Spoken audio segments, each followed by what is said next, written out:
তিন জিনিস মানুষকে জাহান্নামী বানায়। কয় জিনিস? এক নাম্বার গাফলত, এই অবহেলা। পরিমারি যান না, আইতে আসি যান না, যাইবেন না। ও মসজিদে যাইতেন না, যামু মানা করছি নি, যাইতাম না।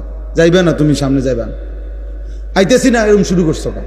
এই মানে ভাল লাগে না আর কি ভাল লাগে না, ভাল লাগে না, ভাল লাগে। অনেক ছেলেপেলে আছে এরকম, আমাদের পড়তাম না, কি লেগে পড়তাম না রে, এই জন্য পড়তাম, কোনো কারণ নেই। এই গাফলত, খামখেয়ালি, অবহেলা পরে জাহান্নামী বানায় ফেলে। দুই নাম্বার হলো জাহালত, অজ্ঞতা, মূর্খতা।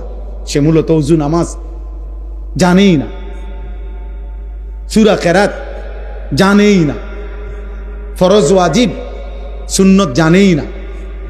তো এই মূর্খতা, না জানা, অজ্ঞতা, এটা তার জাহান্নামী বানায়। তিন নম্বর হলো দালালাত, সঠিক পথ হারিয়ে ফেলা। মানে ফিকির আছে, আখিরাত বুঝে, কিন্তু সঠিক রাস্তাটা চেনে নেয়। হেদায়েতের সঠিক রাস্তা, সুন্নতের রাস্তা, কুফরির পথে চলে গেছে, শিরিকের পথে চলে গেছে, বিদআতের পথে চলে গেছে, রাস্তা হারায় ফেলছে। দালালাত, এই ভ্রষ্টতা, পথ হারা, এ কারণে জাহান্নামী। কয়টা হলো? তিনটা। গাফলত, জাহালত, দালালত। কেউ গাফেল হওয়ার কারণে জাহান্নামী হবে, কেউ জাহেল হওয়ার কারণে জাহান্নামী হবে, কেউ পথভ্রষ্ট, পথ হারা হওয়ার কারণে জাহান্নামী। এই জন্য প্রিয় ভাই, আমি এই দেখেন, এখন এতটুকু দেখেন, সবাই কষ্ট করে এ চাটাই আনা হোক, কিছু একটা দিয়ে হলো, বসছে তো আলহামদুলিল্লাহ। আল্লাহ তাআলা এই সবগুলো ছেলে তোমাদেরকে আল্লাহ বরকত দান করেন। তোমরা এতটুকু তো যে কথাটাকে কদর করছো, আমি দমক দিয়া বললো, মহব্বত করে বসছো, আল্লাহ তাআলা এই বসায় বরকত দান করে। এইবার আর আমার একটা অনুরোধ আছে, আর একটা অনুরোধ, সেটা হলো প্রত্যেকেই এই যাদের হাতে ধরে মোবাইল ভিডিও বা রেকর্ড করতে, এটা বন্ধ করো। প্রিয় ভাই, এই কথাটাও শোন, আমি রাত চুক্তি বসি নাই, সারা রাত চুক্তি বসি নাই। আমি অল্প একটু সময়, আমরা সামান্য কিছু কথা আরজ করতে চাই। মোবাইলটা হাতে ধরে রাখলে, মানে হাতে ধরে ভিডিও বা রেকর্ড করলে মনোযোগ হয় না, মনোযোগ হয় না। মানে মানুষের অন্তর একসাথে দুই জিনিস ভাবতে পারে না, এটা মনোবিজ্ঞানের কথা, দার্শনিকদের কথা। একই সময় দুইটা জিনিস অন্তরে ভাবে না, একটা সরাইয়া আরেকটা ভাবতে হয়। এই জন্য মোবাইল যখন হাতে থাকে কারো, তখন তার অন্তরে সারাক্ষণ এইটা থাকে যে মোবাইলটাতে উঠতেছে কিনা, বারবার এটা উঠানামা করে অন্তরে। ফলে সে একটু পর পরই মনের অজান্তেই এটার দিকে নজর দেয়, বারবারই ফিকির হয় যে এটা তো ওঠে, এই জন্য একবার আগায়, একবার একটু পিচ্ছায়, একবার এটারে বড় করে, ছোট করে, মানে মনের মধ্যে সারাক্ষণ এটা আসে। ফলে সে নিজের জন্য, নিজের দিলে কোনো কথা জমে না। তো এই জন্য মোবাইলে আলহামদুলিল্লাহ আমাদের বহু ওয়াজ আছে, সব বক্তার ওয়াজে আছে, একেবারে নতুন পুরাতন, পরিচিত অপরিচিত, সবার বক্তব্যই আছে, অভাব নাই। তুমি অবসর টাইমে শুনে নিও। এখন যেহেতু একজন আলেমে দিন আসছে এখানে, তুমিও আসছো, সরাসরি শোনার সুযোগ হয়েছে, এখন চোখের দিকে তাকাইয়া শুনবার বরকত ভিন্ন। এই চোখের দিকে তাকাইয়া সরাসরি মনোযোগ দিয়ে শোনা, আল্লাহর কসম, এর মধ্যে এমনি মোবাইল থেকে শোনার চাইতে 1 কোটি গুণ বেশি ফায়দা। ইন্না ফি যালিকা লাযিকরা লিমান কানা লাহু কলবুন আও আলকা সামআ ওয়া হুয়া শাহীদ। আল্লাহ বলছে 3 জিনিস, যে তার অন্তর, কান এবং নিজের চোখ, মানে সশরীরে উপস্থিত, এই 3টা যখন একত্রিত করে, আল্লাহ বলে নিশ্চয়ই তার জন্য আমার কোরআনের মধ্যে উপদেশ রয়েছে। এই 3 জিনিস, দিল, কান, চোখ একসাথ করো, আল্লাহ বলেন 3টাই খুলে দাও, চোখ খুলে দাও, কান খুলে দাও, কলব, অন্তর খুলে দাও আল্লাহর কথার দিকে, তাইলে ইনশাআল্লাহ তোমার পরিবর্তন হবে। আল্লাহর ওয়াদা, আল্লাহর ওয়াদা। এজন্য প্রিয় ভাই, আমরা সবাই ইনশাআল্লাহ এই অল্পটুকু সময় আল্লাহর কথা মনোযোগ দিয়ে শুনবো ইনশাআল্লাহ। মনোযোগ জরুরি, মনোযোগ জরুরি, ভীষণ জরুরি। এত বিপুল পরিমাণ বলা হচ্ছে 30 আমার বেশি আফসোস লাগে এটা। আমাদের বাংলাদেশের একজন বুজুর্গ আলেমী দ্বীন এটা বলছিলেন একদিন, আমি শুনছিলাম। উনি বলছেন একদিন ইমাম সাহেব করে বলছিলেন আফসোস করে, বলছেন যে ইমাম সাহেব আজকে 10 বছর এক মসজিদে ইমামতি করেন, 5 বছর একটা মসজিদে ইমামতি করেন, তো হুজুর বলছিলেন যে আপনি 5 বছর 10 বছর পরেও যদি প্রথম কাতারের মুসল্লি নিয়মিত যারা, এদের যদি ওযু নামাজ সহি শুদ্ধ না হয়, সুন্নাত মোতাবেক না হয়, হুজুর বলছেন যে হে ইমাম সাহেব, হাসরের ময়দানে আল্লাহর কাছে জবাবদিহি করার জন্য আপনি রেডি থাকি, আপনি প্রস্তুত থাকেন, আপনাকেও আল্লাহর কাছে জবাবদিহি করতে হবে। 10টা বছর আপনি এই মসজিদে ছিলেন, আপনার মসজিদের প্রথম কাতারের মুসল্লিদেরও সূরা কেরাত, দোয়া, কালাম, ওযু, নামাজ, রুকু, সেজদা সুন্নাত মোতাবেক হলো না, কি করলেন? কার পরিবর্তন করলেন? কি শিখাইলেন? বলেন বলেন বলেন। কোরআনুল কারীমের মধ্যে স্পষ্ট আছে, ফাখালাফা মিন বাদিহিম খালফুন আদাউস সালাহ। আল্লাহ বলছে নিকৃষ্ট মানুষ তারা যারা তাদের নামাজকে নষ্ট করে। কি করে? এই নামাজকে নষ্ট করে, এই কথার অর্থ হলো সরাসরি তাফসীরের মধ্যে আছে, নামাজকে নষ্ট করা এই কথার মানে নামাজ না পড়া এটা নয়, যারা নামাজ পড়েই না এটা অর্থ না, ওরা ভিন্ন জিনিস। নামাজ পড়া সত্ত্বেও যারা নামাজকে নষ্ট করে এটা হলো এই কথা। তারা কারা? যাদের নামাজের মধ্যে 3টি অবস্থা।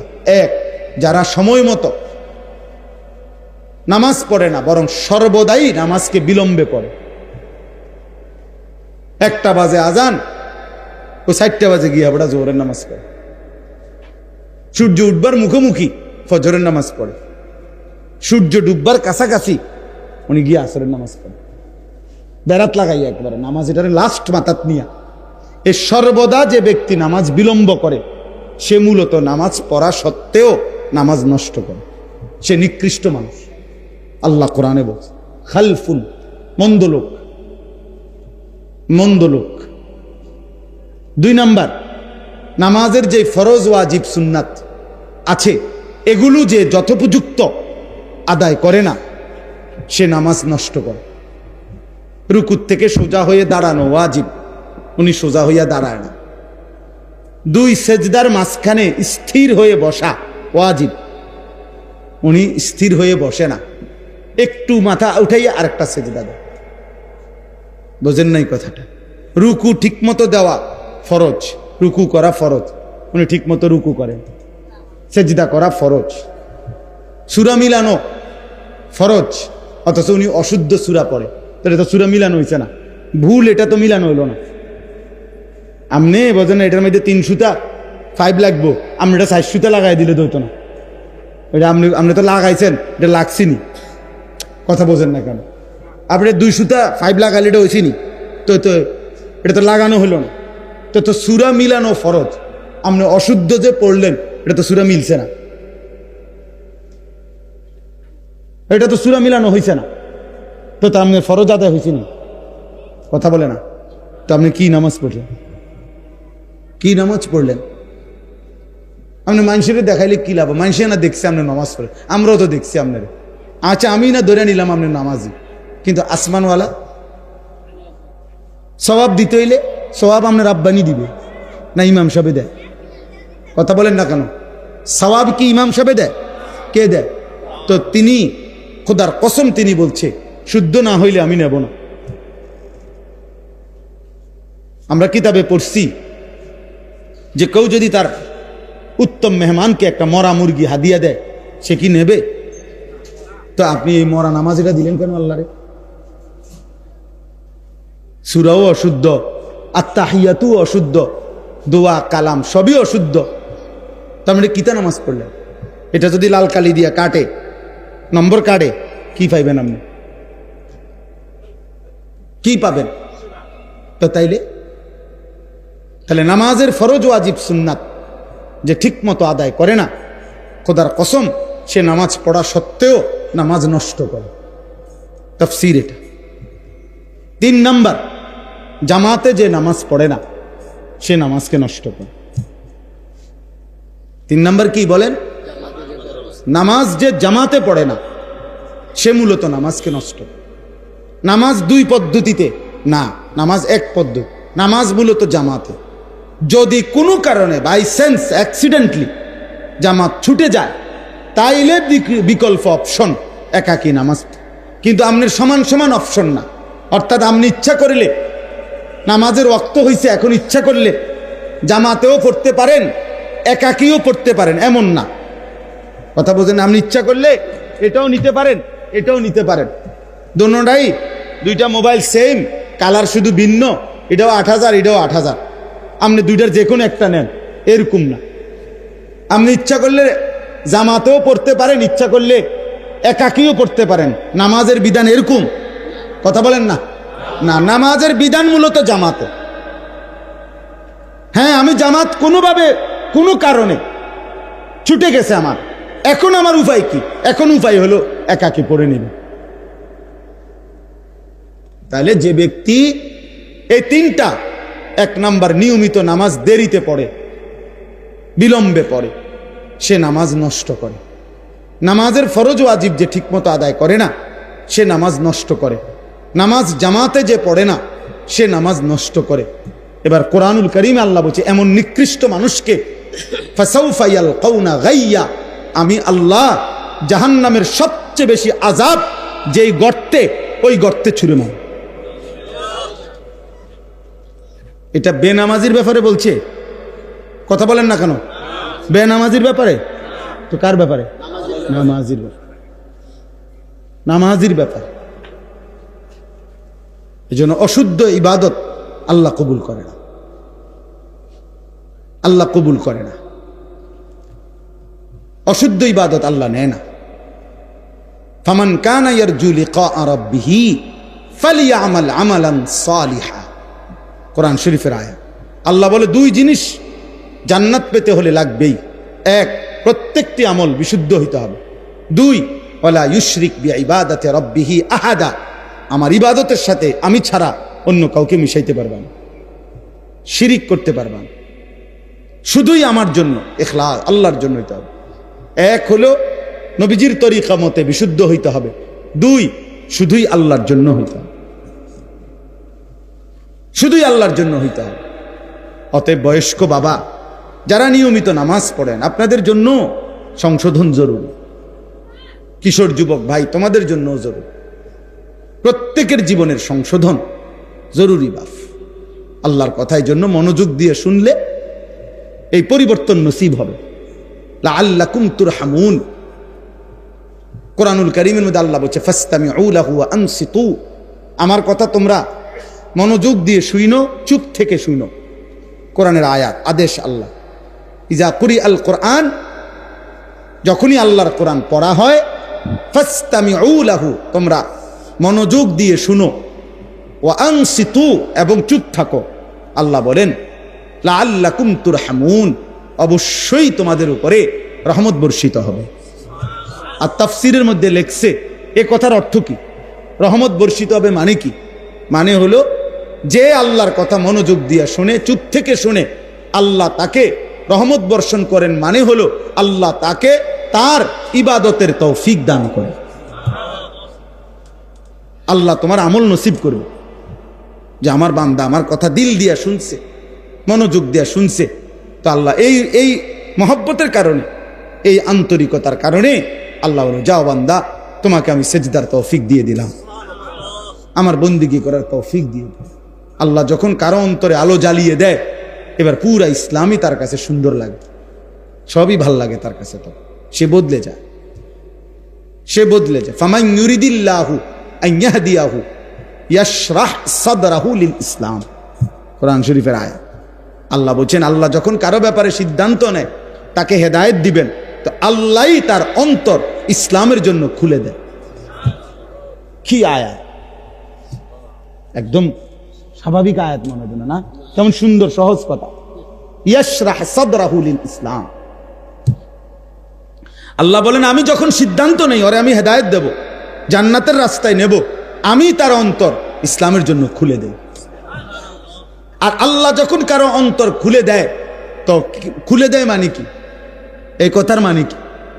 অন্তর খুলে দেওয়া অর্থ কি? মানে ভিতরে কলজাটা পলিথিনের মধ্যে দিয়ে দেয়, আলগা একটা পলিথিনের মধ্যে ধরো শপিং ব্যাগে করে কলজাটা লইয়া আনবা।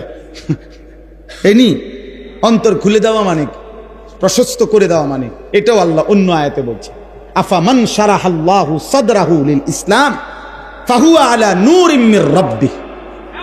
আল্লাহ বলেন আল্লাহ যখন কারো অন্তর ইসলামের জন্য খুলে দেয়, তার মানে আল্লাহ নিজে তার অন্তরের ভিতরে নূর, আলো জ্বালিয়ে দেয়। ফাহুয়া আলা নূরিম মির রাব্বিহ, আলো জ্বালিয়ে দেয়, আলো জ্বালিয়ে দেয়। তখন হকের রাস্তা, হেদায়েতের রাস্তা, জান্নাতের রাস্তা পর্যন্ত তার সামনে আলোকিত হয়ে যায়। তখন তার নামাজ পড়তেও ভাল লাগে, জিকির করতেও ভাল লাগে, আল্লাহরে ডাকতেও ভালো লাগে। ওই যে মালিক যে আলো জ্বালায় দিছে ভিতরে। হযরত ওমর রাদিয়াল্লাহু তাআলা আনহু কিতাবের মধ্যে আছে, ওমর রাদিয়াল্লাহু তাআলা আনহু একদিন নবীজির সামনে একটা কথা শুনতেছিলেন। তো শুনবার পরে তিনি আবার জিজ্ঞেস করছে কথা, এটা ইয়া রাসূলুল্লাহ কথাটা আবার বলেন। তো নবীজি আবার বলছে। ওমর রাদিয়াল্লাহু তাআলা আনহু বললেন, ইয়া রাসূলুল্লাহ আমি তো বুঝতেছি না কথাটা, আপনি কি আপনার কথাটা আবার কোন। নবীজি সাল্লাল্লাহু আলাইহি সাল্লাম আবার বললেন। তো তিনবার বলার পরেও ওমর রাদিয়াল্লাহু তাআলা বলতেছে, ইয়া রাসূলুল্লাহ আমি বুঝতেছি না কথাটা। খুতবাতে হাকিমুল ইসলামের মধ্যে আমি পড়ছি, হাকিমুল ইসলাম কারি মোহাম্মদ তৈয়ব সাহেব রহমতুল্লাহ আলাই ওনার কিতাবে পড়ছি, দারুল উলুম দেওবন্দ মাদ্রাসার দীর্ঘ 50 বছর যিনি মুহতামিম ছিলেন, এমন মহান বুজুর্গের কিতাব। তো ওইখানে আছে। তো ওমর রাদিয়াল্লাহু তাআলা যখন তিনবার বলতেছে, ইয়া রাসূলুল্লাহ আমি তো বুঝতেছি না কথাটা, তো নবীজি বলছে এদিকে কাছে আসো। তো কাছে আসছে, আর নবীজি ওনার বুকের মধ্যে হাত দিয়ে দিছে, মানে হাত দিয়ে মুছে দিছে বুক। আল্লাহ নবী সাল্লাল্লাহু আলাইহি সাল্লামের পবিত্র হাত যখন ওমরের বুকে লাগছে, এইবার ওমর রাদিয়াল্লাহু তাআলা কে নবীজি বলছে, এখন বুঝছো, এখন বুঝছুন। তো ওমর রাদিয়াল্লাহু তাআলা বলেন, আমি শুধু তখন আর বুঝছি এমন না, আমি বুঝছিও, সাথে সাথে আল্লাহ তাআলা আমার দিল চোখ খুলে দিছে। আমি হাত্তা আনজুরা ইলা সামাইস সাবিআ, আমি 7 আসমানের ঊর্ধ্বে কি তাও দেখতে পাইছি। দিল খুলে নাই, চোখও খুলে, আমি 7 আসমানের উপরে এক নজরে দেখতে পাইছি। হাত্তা আনজুরা ইলা সামাইস সাবিআ। কি ভাই, আল্লাহ যখন কাউকে খুলে দেয় সব দেখতে পায়, সব দেখতে পায়। ইত্তাকু ফিরাসাতাল মুমিন ফাইন্নাহু ইয়ানজুরু বিনূরিল্লাহ। নবীজি বলছে খাঁটি মুমিন, আল্লাহওয়ালা মুমিনের অন্তর্দৃষ্টি, এটার থেকে নিজেকে বাঁচিয়ে রাখো। অন্তর্দৃষ্টিতে কোনো আল্লাহওয়ালা যদি দেখে, তো সে যেন আল্লাহর নূরের মাধ্যমে দেখে, সে তখন অনেক ভিতরে, অনেক দূর সামনে দেখে। নাহলে খিজির আলাইহিস সালাম ওই ছোট বাচ্চাকে দেখে কেমনে বুঝছে ওরা যে মাইরে ফেললো? বুঝেন নাই কথা? এ তো আসমানি ইলম, ওয়া আল্লামনাহু মিন লাদুন্না ইলমা। কোরআন শরীফে আছে, আল্লাহ নিজেই বলছে খিজিরকে আমি আল্লাহ নিজে আমার কাছ থেকে ইলম দিলাম, আমার থেকে দিছি। আমি যখন দিছি তো খিজিরের অন্তর চক্ষু খুলে গেছে, তো সে এই বাচ্চার সামনের জীবনটাও দেখতে পেয়েছে। ফলে তিনি এই ছোট বাচ্চাকে কি করে ফেলছে, মেরে ফেলছে। পরে মুসা আলাইহিস সালামের কাছে বলছে যে এই এমন সন্তান বড় হলে তার মা বাবাকে জুলুম করবে। এজন্য বাপ, আমরা প্রত্যেকেই, আমার কথা সব সময় আমি দিবানিশি এটা বলি, আমাদের পরিবর্তন দরকার। শুধু নিয়ম সর্বস্ব। এক এক সময় এক একজন বক্তা আসলো, কারো সুর ভাল লাগছে, কারো টান ভালো লাগছে, কারো দুই একটা কথা জোরে যে কইছে ভাল লাগছে, কারো একটা হুঙ্কার দিছে এটা ভাল লাগছে। ওরে ভাইয়া কি ভাল লাগছে কি ভাল লাগে নাই এই ইন্টারভিউর জন্য নিয়ে নেব। এর মাকসাদ বুঝি এই ভাইয়া, তুমি তোমার মতোই চলবা জীবন, আমি আমার মতোই চলবো আজীবন, তাইলে এই সম্পর্কের কি, এই ভালোবাসার কি, এই আসা যাওয়ার অর্থ কি? ওলামায়ে কেরামের এই বয়ানের অর্থ কি চাচা বাবা? আপনি কোনোদিনও সূরা কেরাত দোয়া কালাম ঠিক করবেন না, তা আপনি আলেমে দ্বীনের সাথে কি সম্পর্ক আপনার?